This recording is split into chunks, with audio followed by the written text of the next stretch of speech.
change the fate of an entire species. He was the weakest in a galaxy that saw humans as jokes, until one challenge turned him into a legend. 4 deadly worlds, no weapons, no backup. Just pain, betrayal, and an impossible promise. Survive, and I'll stand with you. He wasn't supposed to make it. They rigged the trials to break him, but he didn't just survive, he became the warning. This isn't just a story, it's a revolution. Are you ready to watch a myth be born? If you are new here, then please, subscribe this channel and show thumbs up by liking the video. Now let's move toward this wonderful story. Norian Vale never wanted to be a hero. He just didn't want to be forgotten. When he arrived at Aegis Academy floating above a dying star at the edge of known space, he was the only human on the entire station. The others, tall, scaled, glowing, armored, telepathic, looked at him like a mistake that had somehow wandered into their world. They called him names in languages he had to learn just to understand the insults. Soft skin, ground blood. One even called him a walking disappointment. Norian didn't argue. He didn't fight back. Not yet. Instead, he trained. Harder than anyone. Every morning before the first alarm, he was on the track. He ran while the stars were still blue. He ran until his legs went numb. Then he studied alien biology, survival tactics, gravity shifts, political history. He kept a journal, not for his thoughts, but for strategies, weaknesses, timings, patterns. If someone tripped in hand-to-hand combat, he wrote down why. If a Kyrith soldier blinked slower before striking, he took note. Quiet, focused, unyielding. Still, he was just a human. And to them, that meant he was already a failure. But Norian had a reason to keep going. Her name was Salix Morin. She wasn't just another cadet, she was an elite, a commander's daughter, born from a long line of Kyrith warriors who had led victories in battles humans had never even heard of. She moved like a blade, her eyes, silver and sharp, never missed a flaw. She barely noticed Norian for months, except during drills where she'd knock him to the floor with one clean strike and move on. But Norian always stood back up. Always.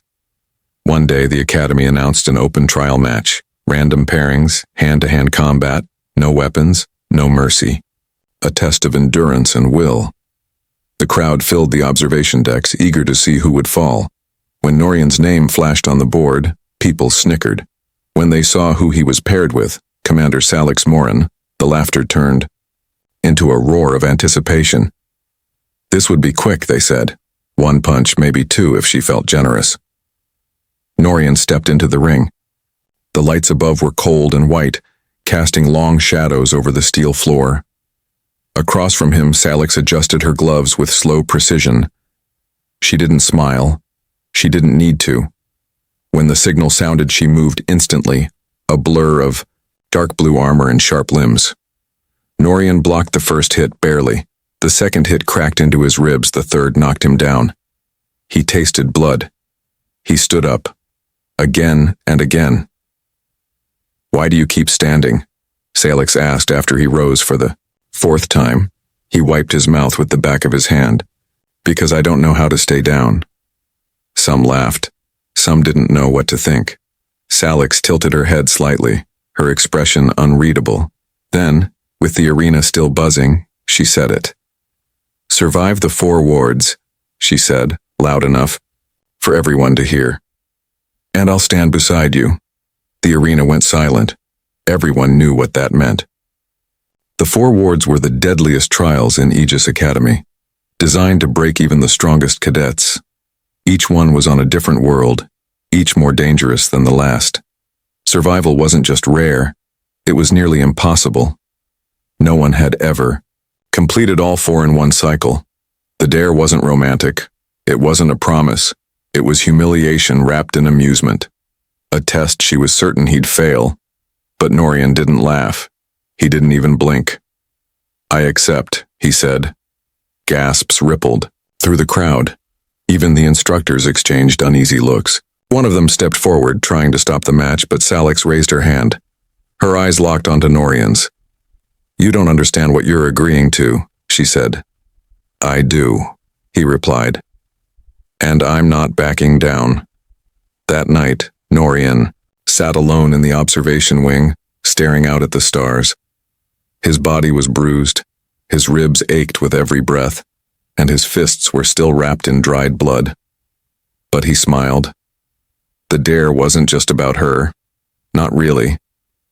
It was about proving something no one had ever believed, that humans belonged out there among the stars, not just as passengers or politics, but as equals. He wasn't doing it for love. He wasn't even doing it for pride. He was doing it for Earth, for the people who would come after him, for the ones who'd been told they were weak. From across the glass, lights blinked, ships entering and exiting the station, blinking like fireflies on a cold night. Behind him, unseen, someone watched silently. A message was sent. One sentence. The human accepted. Far away, in the shadows of a command room, a Kyreth officer nodded. Begin preparations, she whispered. He's not supposed to survive. Trial 1. But Norian Vale wasn't planning to survive. He was planning to win. Norian Vale had never seen a jungle like this. The moment his drop pod cracked open, he felt the heat hit his skin like a slap. It wasn't normal heat. It was thick, wet, and heavy, like the air itself was trying to smother him. He stepped out onto the surface of Trial World 1, his boots sinking into soft moss that pulsed faintly beneath his feet. The sky above him was green and glowing. The trees towered too high, with leaves the size of sails and trunks that bled, a dark amber sap when scratched. This was the world called Darok Prime, known among cadets as the jungle that ate the sky. He wasn't given much. No weapons. No map. No supplies except a small filtration chip in his sleeve and a wristband that tracked his vitals. That was the rule of the wards. If you were meant to survive, you had to earn it. If you weren't, well, then the jungle would take you quickly. Norian didn't waste time. He remembered the briefings. Rule 1. Never stay near your drop site. It attracted creatures and scanners alike. He moved carefully, stepping between roots that looked more like muscle than wood. Every sound mattered. Every shadow could hide something hungry. And everything here seemed alive. Too alive. The vines twisted when he turned his back. The birds had no eyes. The flowers gave off a hum instead of a scent. The first day passed in silence except for his own breathing. He found a stream and tested it with his chip. It failed. Acidic. Not drinkable. He kept walking. By nightfall, the jungle changed. The plants glowed in the dark, casting eerie lights over the terrain. That's when the screaming started. Not human, not animal. Just long, drawn-out wails that echoed from deep inside the trees. Norian didn't flinch. He built a rough shelter with palm-sized leaves and stayed alert. Sleep wasn't safe here. On the second day, he had his first kill. A spider-like creature with 6 legs and no eyes dropped from above, hissing. He didn't run. He used a sharpened bone from a dead carcass he had found earlier. He jabbed, missed, jabbed again, until the bone cracked through its neck. The thing shrieked and collapsed, twitching. Norian didn't celebrate. He dragged it to a pit and skinned it. The meat was tough but edible after he burned the venom sacs in a tiny fire. The days blurred together. The jungle got stranger. The sky never changed and the sun never seemed to move. Time didn't behave normally here. Some places had gravity, others didn't. He'd walk up a slope and feel himself pulled sideways. He adjusted without complaint. He had one goal: survive. By day 4 he was exhausted. The cuts on his arms burned from fungal infections. The moss under his feet began to bite. Actual teeth, tiny needle-like ones that pierced through his boots. He wrapped his feet in layers of bark and old cloth, then kept moving. At night, new creatures came. Ones that didn't make noise, only left trails of steam or broken branches. He stayed high in the trees, sleeping in short bursts. On the 6th day the ground shifted. The earth turned hard and sharp, with thorn-like crystals growing from it. The trees bled if he cut them, and the smell of their sap attracted swarms of flying insects the size of fists. One bit into his shoulder while he slept. The pain was instant and deep. He rolled over and crushed it, then screamed through gritted teeth as he heated a rock and pressed it to the wound. The burn stopped the venom. For now, he started hallucinating around day 8. He saw a figure watching him from between the trees. Tall, silent, wearing armor. But when he ran toward it, it vanished. The figure appeared again the next day, always at the edge of sight. He began to suspect he wasn't alone, and not just in the wild sense. Someone was here, watching, tracking. On the 10th day, he stumbled across a broken comm node hidden in a metal stump. It was alien tech, Kyreth design. Out of place, but still active. He didn't touch it. Instead, he moved fast, changing direction, weaving between trees to throw off whoever might be following. If this was part of the test, it had taken a dark turn. By now, Norian was thin, sunburned, and covered in dirt and cuts. But he was still moving. That was what mattered. When he reached the old ruins, half swallowed by vines, he knew it was the final test of this world. The glyphs carved into the stone glowed with inner heat, shifting slightly when he blinked. A gateway stood open, leading into a deep, narrow tunnel. Without hesitation, he stepped inside. Far above on a Kyreth ship in orbit, Commander Salix Morin stood in silence, watching the footage on the screen. Norian Vale had survived. No one expected him to last more than 3 days. But he was still breathing, still walking. One officer spoke beside her, hesitant. "Shall we extract him? He's past the survival threshold." Salix didn't answer right away. Her eyes stayed on the screen. Norian was lighting a torch made of wrapped moss and bone, walking deeper into the ruin. "Let him finish it," she whispered. Down on the jungle world, the tunnel closed behind Norian. Whatever was ahead, he would face it alone. But he wasn't afraid. He had survived the jungle that ate the sky. When Norian Vale opened his eyes, he was already drifting. The raft beneath him was no larger than a bed frame, made of dull metal, and barely floating on the surface of the calmest sea he had ever seen. But it wasn't peaceful. The water shimmered like melted glass, stretching in every direction with no waves, no wind, no horizon. The sky above was the same, black and cloudless with no stars. No sun, just emptiness. This was Trial World 2, Thalax Mare, the ocean of lost echoes. He sat up slowly, checking his supplies. There wasn't much. A coil of rope, a tiny satchel, with emergency gear and the same tracker on his wrist. No weapon, no radio, no sign of where he was or what was coming, and nothing but water.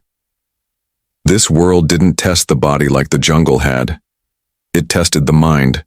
Cadets called it the quiet killer, a place where your own thoughts could turn against you. The first hours passed slowly. Norian sat cross-legged, whispering facts to himself to stay focused. Starship classifications, the Academy anthem, names of every capital city on Earth. Anything to keep his brain busy. The silence was complete. No wind, no insects, not even the soft slap of water against his raft. Just his breath. Just his heartbeat. By the second day, the silence started to shift. It wasn't broken by sound exactly, but by something deeper. Inside his mind, faint echoes stirred. He heard someone call his name, a soft voice, almost forgotten. He turned his head. Nothing. The water remained still. He told himself it was a memory, just a trick. This place was known to play with thoughts, to bring up things you tried to forget. That night he saw his brother, not in the water, not as a ghost, just there, sitting across from him on the raft. But Norian knew that couldn't be. His brother had died 5 years ago during the orbital riots above New Athens. And yet there he was, wet hair, tired eyes, asking him, "Why are you always trying to prove something?" Norian didn't answer. He closed his eyes and whispered, "Not real." The illusion didn't fade. The voice grew louder, accusing, angry. You left me, you always leave. By the third day, Norian had stopped sleeping. Every time he tried, the sea would give him dreams, dreams that didn't feel like dreams at all. He saw himself failing, drowning, being forgotten.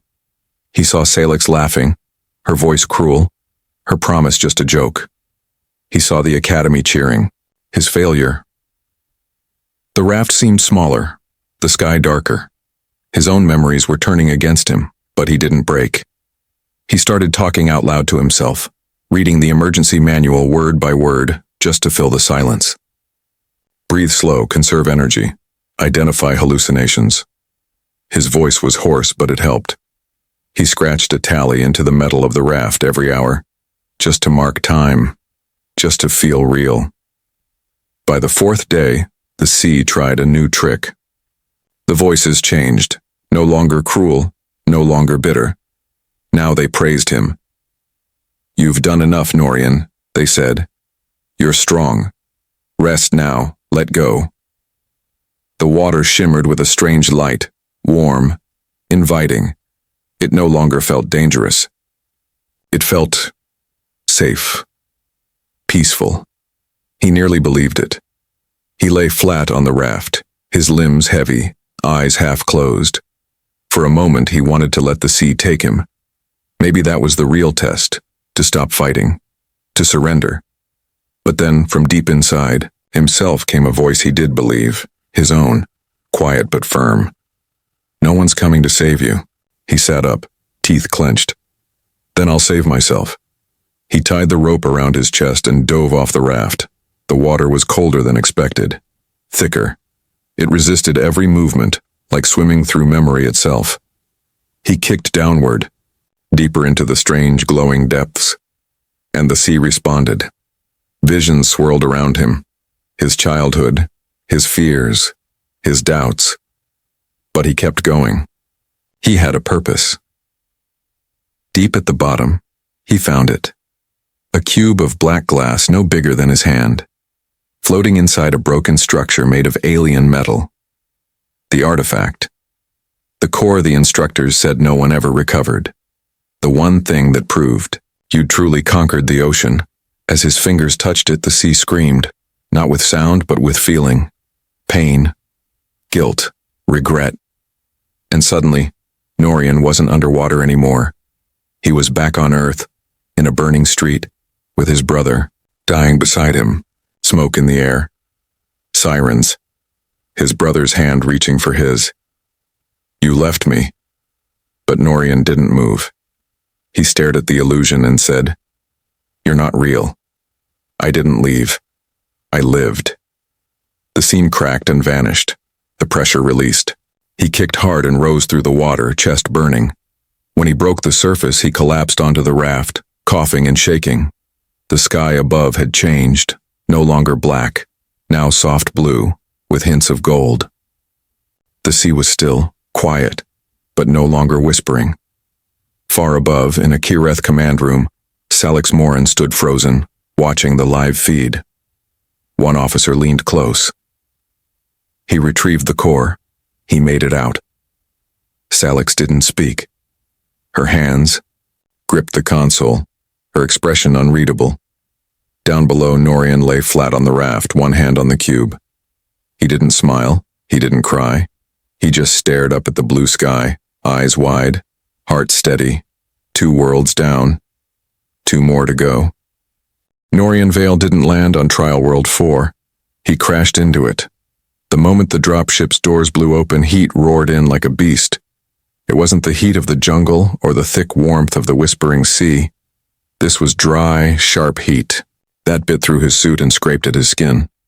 His boots hit a metal floor that groaned under him, rusted, cracked, and glowing from below with molten veins. The final trial had a name spoken only in quiet tones at the academy. The Firebone Moon. No one trained here. No one studied it. It wasn't even on the public record. This place wasn't just forgotten. It was erased. Once, long ago, the Firebone Moon had been a weapon station, a floating factory orbiting a dying star. Then something terrible had happened. something that ripped the moon apart and turned it into a maze of floating ruins. Now it was a dead world, twisted by gravity shifts and solar radiation. The air was barely breathable, the walls were alive with static, and yet this was where they had sent him. Not to test him, but to end him. The floor cracked under his second step. He jumped forward, landing on a metal beam suspended between two broken towers. Below him was nothing but darkness and fire. His visor flickered.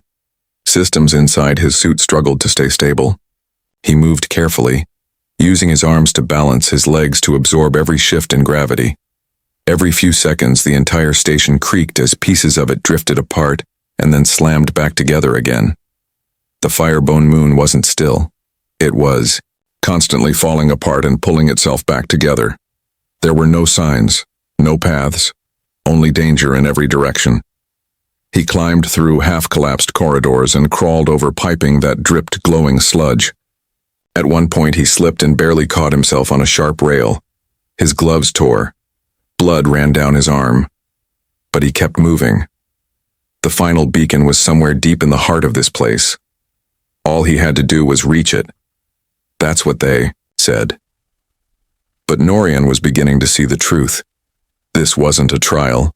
This was an execution. On the third day, it became clear. He wasn't alone. At first, it was a sound, a metallic click echoing through the corridors. Then, a whisper over a comm channel he hadn't touched. Someone was tracking him, hunting him. Not a wild creature, not a hallucination. A person, armed, skilled. He ducked into a narrow crawl space and waited. His breath slowed, his eyes adjusted. That's when he saw it. A shimmer in the shadows. Camouflage tech, military grade. Illegal in trials. He wasn't being tested anymore, he was being eliminated. That night he didn't sleep. He moved like a shadow, keeping to high ground and dark corners. He set a trap using old wiring and a broken power core. When the shimmer appeared again, the trap snapped, blasting a shockwave through the corridor. The figure hit the ground, armor sparking. Norian leapt forward before they could recover, slamming his weight into them.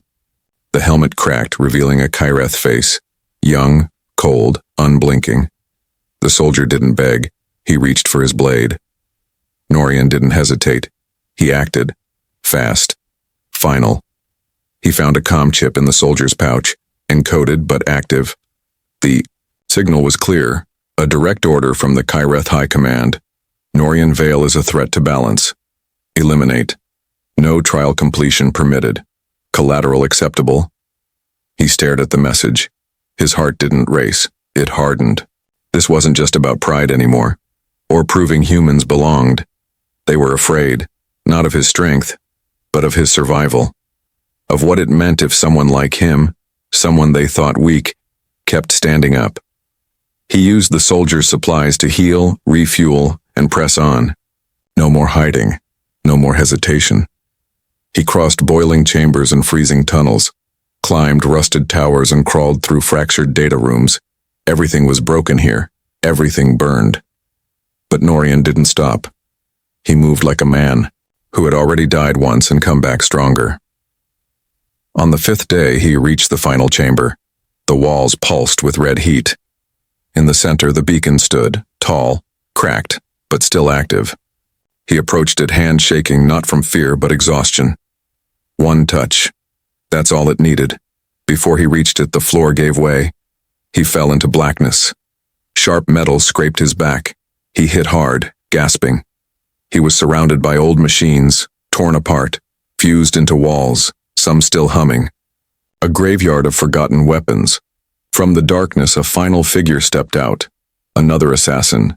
Bigger, stronger, silent, no helmet. Just a long scar down one side of his face. Norian didn't speak. He charged.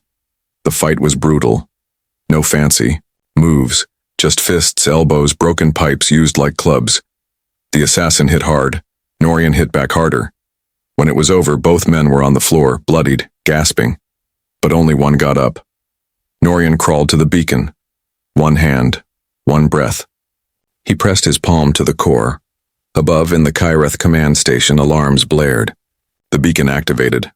Trial complete. Silence filled the room. Commander Salix Morin stood at the center, eyes wide. A junior officer whispered, "He made it." Salix closed her eyes. Not in shame, but in relief. Back on the firebone moon, Norian, Vale stood in the red light, body shaking, heart still beating. He didn't just survive the trials. He changed the story they told about humans, forever.